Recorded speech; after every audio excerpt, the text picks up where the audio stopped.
Vamos só colocar a apresentação aqui. Enquanto a Liana estava falando, eu estava preocupado já. Caraca, o que eu consigo tirar da minha apresentação? Porque eu falo muito e tem pouco tempo. Mas eu vou, na verdade, me esforçar aqui em ser o mais sintético possível. Vamos só ver se chega aí atrás. Bom, beleza, já estamos aqui pronto, então. Primeira coisa que eu acho que vale a pena ser dita aqui, é muito bom a gente estar reunido hoje para poder discutir sobre essas várias manifestações das narrativas. E isso é uma coisa que eu acho fantástica, porque a gente vê cada um dos criadores aqui com uma abordagem diferente ou com uma proposta que é de contar histórias, mas com diferentes estratégias. O Marcos, por exemplo, que vai falar daqui a pouco, eu já conheço, a gente já trabalhou junto, inclusive, mas a Liana com a Super Uber eu já conhecia a empresa, obviamente não tinha tido essa oportunidade ainda. Então, o que eu quero trazer aqui para vocês hoje é um pouco dessa minha perspectiva criando histórias. Só para confirmar, o de cima avança, né? Tá. Fiz nada, hein? Fiz nada. Bom, out. Então é o seguinte, eu vou falar um pouco da Fableware, o que a gente é e o que a gente faz.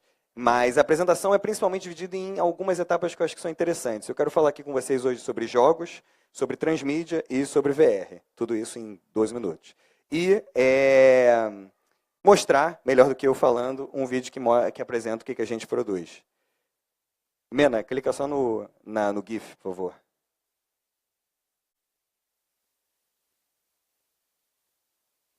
Não. Ignora.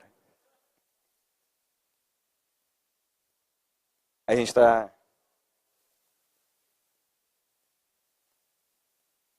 Mas o vídeo era aquele. Só ignora e bota com som.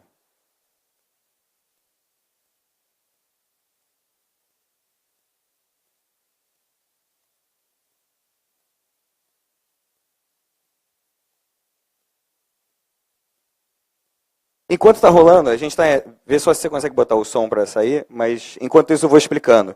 Essa aqui é nosso vídeo de apresentação. O que vocês vão ver aí é que a gente já trabalhou com diferentes tipos de projetos, desde jogos eletrônicos, alguns deles inclusive de produtores do Rio, mas também com parques de diversão. Na hora de contar histórias, o que a gente muitas vezes acaba se envolvendo é com a oportunidade de contar histórias em diferentes manifestações, inclusive máscaras de luta livre, mas sempre mostrando como é que essas histórias se manifestam por diferentes meios. Eu acho que um ponto-chave, um termo principal aqui para a gente usar hoje é linguagem. E que linguagem que a gente usa para conseguir promover essa interação. Então, a nossa atuação vai desde jogos eletrônicos, alguns com um quê mais publicitário, como foi esse jogo do Cavaleiro Zodíaco que a gente desenvolveu, como o Sword Legacy, que é um jogo próprio nosso, que eu vou apresentar um trailer dele mais à frente, mas com diferentes manifestações. Pode voltar para a apresentação. E eu vou seguindo.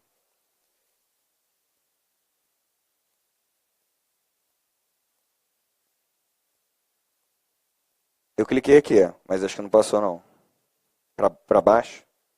Aí, foi. Maravilha. Tá, então nós somos uma produtora de conteúdo especializada em desenvolver histórias, como o Beto bem disse, para projetos multiplataforma e transmídia. Vocês já entenderam a diversidade dos projetos. Eita, tá dando um lag aqui. E aí isso envolve alguns projetos diferentes que a gente já desenvolveu. Um deles que eu quero falar, os dois, na verdade, eu quero falar com um pouco mais de detalhe, mas um deles muito interessante, inclusive, foi quando a gente trabalhou na novela Geração Brasil, que foi uma novela da Globo, que foi ao ar em 2014, a novela das 7, e nela a gente teve a oportunidade, por causa da Copa do Mundo, de lançar uma estratégia diferente de relacionamento com o público. O que eram episódios de 1 hora, passaram para 5 minutos, e a gente teve que achar uma solução engenhosa para trabalhar nesse sentido. Então isso significa que a gente já desenvolveu conteúdo para diferentes clientes, e sempre com essa preocupação principal que é como contar uma boa história. Isso significa que a gente trabalha principalmente com 3 pilares.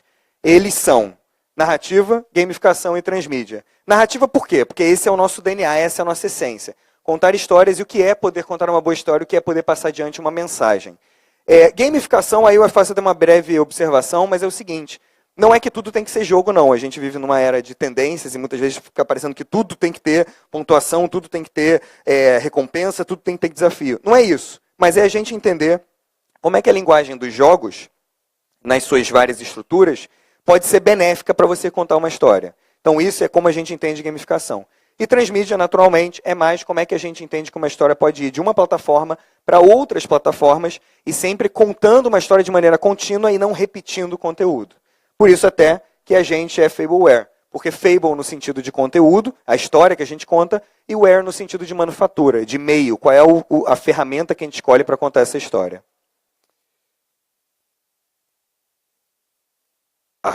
Então, narrativa é isso pra gente, é conseguir pegar ideias e transformar em mensagens concretas, é conseguir pegar conceitos e levar isso adiante. Não à toa, as fábulas pra gente são uma importantíssima referência, que é isso que a gente faz com elas, isso que a gente usa como referência. E todo mundo sabe, obviamente, vou passar bem rapidamente, todo mundo já conhece Game of Thrones, mas isso aqui é só para mostrar para vocês a importância de trabalhar com trama, enredo, personagens e mundo. Ou seja, a gente está falando aqui, pegando Game of Thrones como exemplo, de uma série que já está na sua 7ª temporada, no seu 7º ano, e no primeiro episódio, né, amanhã a gente tem o segundo, mas no seu primeiro episódio ficou com uma média de expectativa de 2 milhões de usuários e espectadores assistindo, e agora a gente teve aqui o primeiro episódio da 7ª temporada com 10 milhões de usuários. Isso porque cada um de vocês, os que assistem naturalmente, estão ali preocupados com os personagens, os que estão vivos e os que não mais estão vivos. Porque isso mostra como é que você cria vínculos com essas histórias e como é que elas são tão importantes ao ponto de você ter paciência para acompanhar 7 anos dessa história. Então, assim, significa que as tramas elas são muito importantes para trazer essa conexão humana que é tão importante para esse lado de desenvolver histórias. E essas histórias não precisam estar limitadas a uma mesma estrutura, uma mesma mídia. Hoje em dia, o que a gente está vendo aqui nesse painel para o Walking Dead já é uma realidade muito mais comum para inúmeras outras produções e plataformas. O que começou como uma história em quadrinha do Kirkman, eventualmente virou também um jogo e também uma série de TV. A série de TV trabalha os mesmos personagens que você está vendo aqui. Então, a rigor, isso não seria necessariamente o que a gente entende como transmídia. Mas o jogo trabalha com diferentes personagens, que às vezes até interagem com o Glenn, por exemplo, que é o do Japa de Boné ali, e eles interagem com esses personagens, mas a história é outra, embora o universo seja o mesmo. Ou seja, você tem uma relação de complementação. Então, isso já está se tornando uma espécie de regra. E, para quem acha que isso se limita apenas a audiovisual, está enganado. Porque se a gente for a uma pesquisa sobre motivos para comprar jogos de videogame, a ESA, que é a Entertainment Software Association lá nos Estados Unidos, ela já mostrou que o motivo, isso é uma pesquisa de uns 2 anos, há 2 anos o motivo mais importante para você comprar um jogo, de acordo com a pesquisa, é uma história, uma premissa interessante. Ou seja, o tipo de atividade, o tipo de conteúdo que você vai consumir, faz toda a diferença nessa situação. Então, quando a gente fala sobre narrativa, a gente tem, obviamente, assim, não dá para falar sobre contação de histórias e jogos sem mencionar RPG.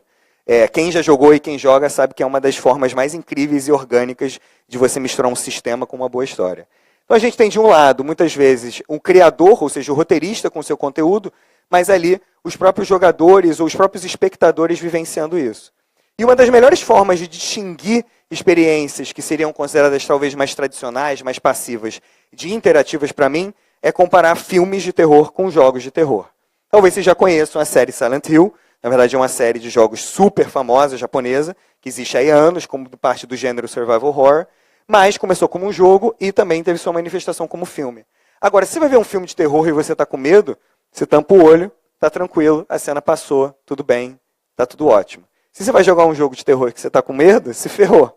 Porque você não vai ter outra opção até você literalmente enfrentar os seus medos. Então, o que eu acho muito interessante nisso é como é que quando a gente trabalha com diferentes linguagens, incluindo a língua, a expressão dos jogos eletrônicos, significa que a gente tem aí uma manifestação muito interessante da importância da participação do usuário. E aí é por isso que quando você vai jogar um jogo, você tem uma multiplicidade de opções. Mas na hora que você vai falar para um amigo teu, pô, eu estava jogando aquele jogo e ele estava muito bom, e eu fiz aquilo, isso é narrativa. Isso é você pegando esse bolo de possibilidades e dando o seu sentido, a sua história de uma forma linear, que faça sentido, dando ordem para ela. Ou seja, é você também como contador de histórias. Então, a gente tem basicamente 2 estruturas, e eu estou falando disso, pode até parecer um papo meio teórico, mas é porque é um conceito que eu sempre usei e sempre uso para todo o conteúdo que eu produzo.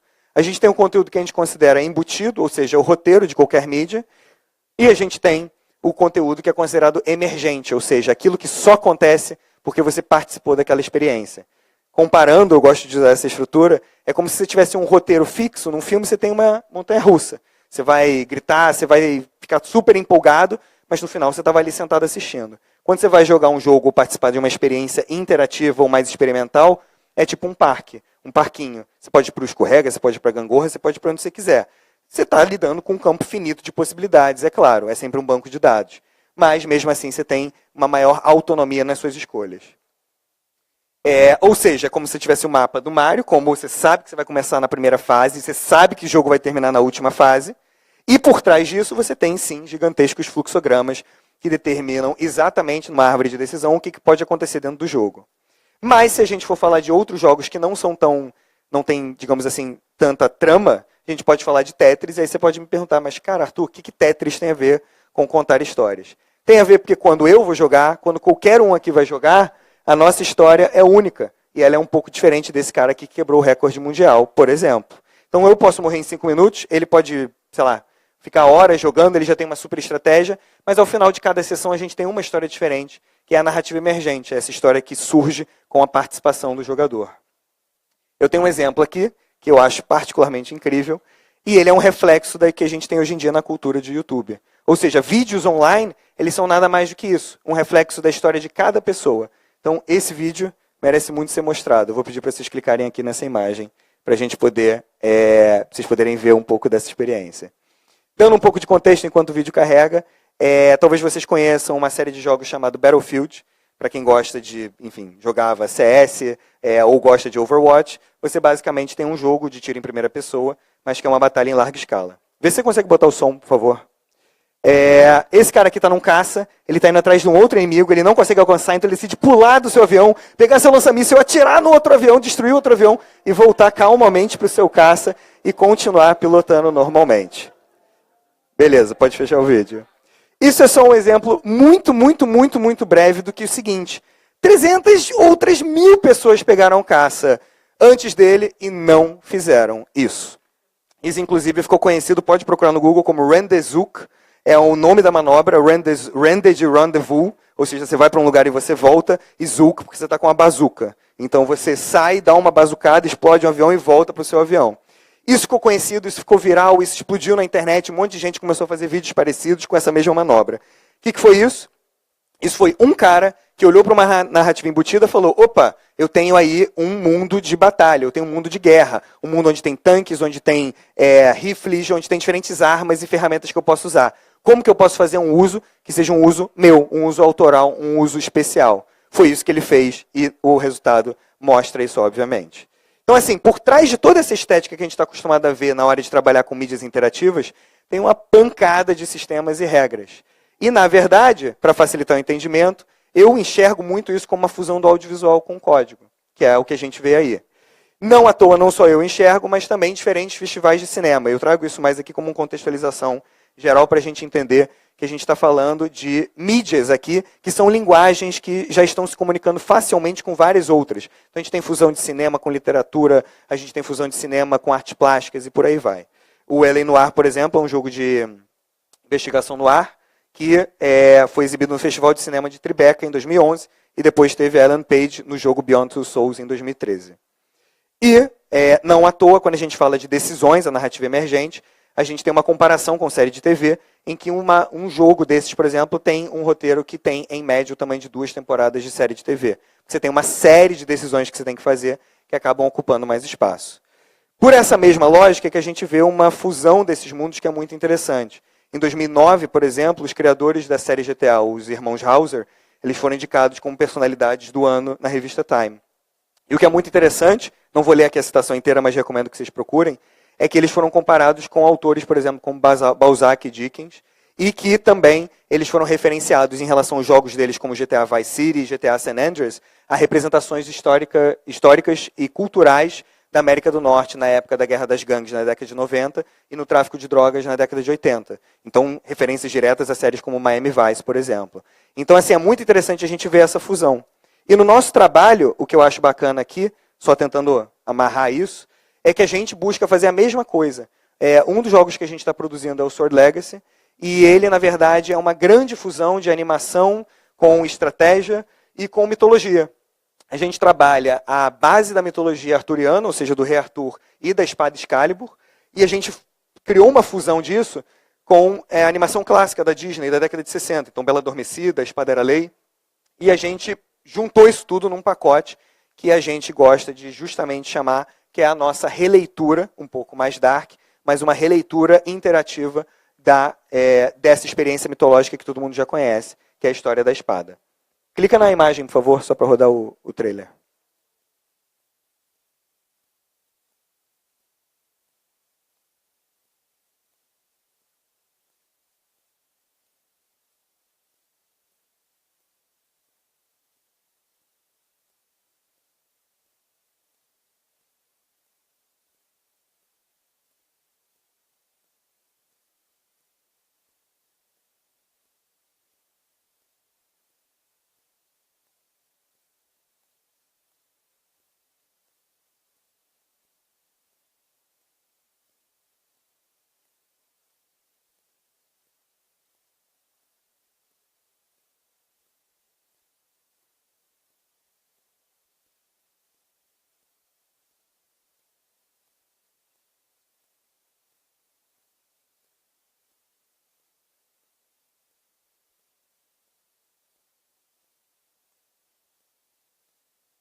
Needed a symbol to inspire change.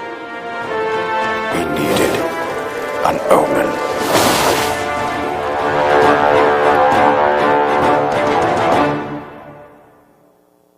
Então, o que vocês podem ver aqui, a gente até usa, inclusive, por exemplo, balões de história em quadrinho. O que a gente tem é um grande resultado, uma grande fusão de várias linguagens diferentes. E o que a gente busca fazer na hora é também pensar, se é um jogo de estratégia, como é que a gente pode misturar isso com justamente a experiência que a gente tanto gosta. Deixa eu só... foi. Ou seja, isso sobre jogos. É para mostrar para vocês que a gente tem essa questão da narrativa embutida emergente, que se aplica a qualquer mídia, não só jogos, mas que a gente também usa isso nas nossas produções. Então, o Sword Legacy, ele é justamente esse jogo de estratégia que vem para o mercado. Ele ainda não foi lançado, a gente quer lançar esse ano, mas ele vem para o mercado justamente como essa experiência competitiva, narrativa, e competitiva que eu digo internacionalmente, no mercado, para, por exemplo, quem gosta de gênero do jogo de estratégia. E aí uma observação rapidíssima aqui que eu faço, para a gente poder falar sobre transmídia, é justamente o que eu tinha falado no início, a diferença entre adaptação e transmídia. A gente gosta muito de trabalhar com produtos transmídia, porque a gente entende que existe uma relação de complementação entre esses conteúdos. Ou seja, quando você vai ler um livro que conta a história do que aconteceu antes do filme, você já entende que esses dois conteúdos não estão substituindo uns aos outros. Eles estão, na verdade, dando continuidade a uma longa história, mas que se você ler o livro, você está satisfeito, ou você pode ficar satisfeito, mas isso vai complementar e vai te deixar incentivado a seguir para uma nova experiência que pode ser o filme. Então a gente, durante um bom tempo, mercadologicamente, estava acostumado a ver as adaptações, elas ainda existem, sempre vão existir, não é que elas não devam, mas elas não exploram da mesma forma um universo narrativo que nem as experiências transmídia. Aqui, por exemplo, é o caso de vários jogos de videogame que já saíram do Harry Potter. Eles são basicamente você jogando a história do filme. E ali, por exemplo, a gente tem o Tyrion no Game of Thrones, num jogo da série Game of Thrones, mas em que você controla uma história que você não vê na série de TV e nem nos livros. Então isso é ser transmídia. E aí, enfim, isso não é nenhuma novidade, todo mundo já conhece Matrix, é só para mostrar que foi uma obra que muito popularizou essa lógica transmídia. E que isso também já aconteceu em várias outras obras, inclusive fora, digamos assim, do mundo de ficção científica. Então a gente tem desde séries de comédia, como How I Met Your Mother, até Twin Peaks, que agora voltou, até o filme do Batman, por exemplo, que todos eles fizeram uso de transmídia para conseguir contar histórias contínuas em diferentes plataformas. Nesse sentido, a experiência que a gente tem com esse ramo é, como eu já disse para vocês, a experiência da novela Geração Brasil, em que num período muito curto, por causa de algumas semanas da Copa do Mundo, episódios que eram de 1 hora diários passaram para 5 minutos. Como é que a gente solucionou isso? A gente precisava manter o público interessado. Então o que a gente achou como alternativa foi justamente fazer um aplicativo, que é esse aplicativo aqui, o Filmae, que era um aplicativo que você baixava para iOS e Android, e nele você cumpria desafios que eram dados pelos personagens na novela. Ou seja, você recebia informações do mundo ficcional, produzia conteúdo no mundo real, e depois esse conteúdo era enviado de novo para a novela.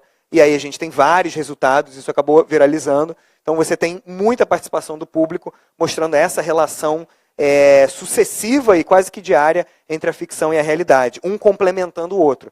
Isso é, sim, ser transmídia, porque a gente estava trabalhando justamente com essa lógica de complementação, mas não substituição. E isso também depois acabou levando, o que para a gente foi muito bom e muito bacana, uma indicação ao M Digital também em 2015. Agora a gente está num novo projeto, que é, na verdade, uma continuação disso. A gente está trabalhando num projeto de TV, num programa do Lázaro Ramos, que vai estrear esse ano. E a gente tem uma lógica que não é a mesma da Geração Brasil, mas é uma lógica transmídia também, em que a gente vai ter uma plataforma digital para que o público possa participar dessa experiência, mandando o seu conteúdo também. Por fim, a Liana já falou de AR e VR, então não vou entrar em detalhes, mas a gente teve uma experiência muito bacana nesse ano agora. A gente sabe que sim, a AR muito foi popularizado e ainda é, por causa de aplicativos como Pokémon GO, e a gente vê 360 se espalhando de várias formas, seja no YouTube ou com o próprio VR. Mas a gente teve uma experiência muito interessante esse ano, que foi trabalhar com um filme brasileiro que é o Rastro, um filme de terror brasileiro, que trabalha, inclusive, como foco central a lógica de hospitais públicos aqui na nossa realidade brasileira. E você tem uma situação muito tensa em que tem esse hospital que entram pacientes lá, mas nunca somem, mas nunca voltam. E aí o que a gente fez, na verdade, incentivando novamente essa fusão de realidade virtual com a lógica transmídia, com pouco jogo também, foi especificamente desenvolver um teaser em VR, que a gente levava para as sessões de cinema, e as pessoas podiam participar desse teaser em VR, para entender um pouquinho mais, era bem breve, mas um pouquinho mais da história, do contexto, e já ficar morrendo de medo para o filme de vez. Então, clica para mim, por favor, na imagem aqui do slide. Vocês vão ver, inclusive, que tem uma maca no vídeo, e essa maca, ela é porque a maca é super comum no hospital. Bota só o som. Ah, maravilha. E a gente levava a maca para os cinemas também.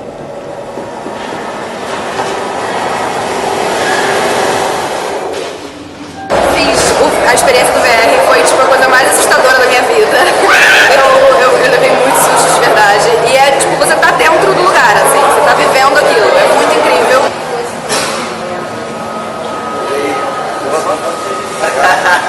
Gente, eu também surto comigo mesmo, meu Deus, realmente incrível.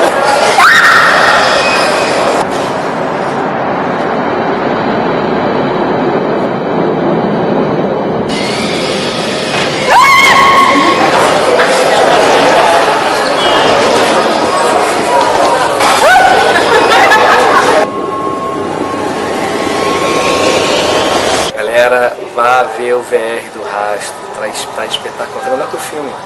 Dá um medo do cacete.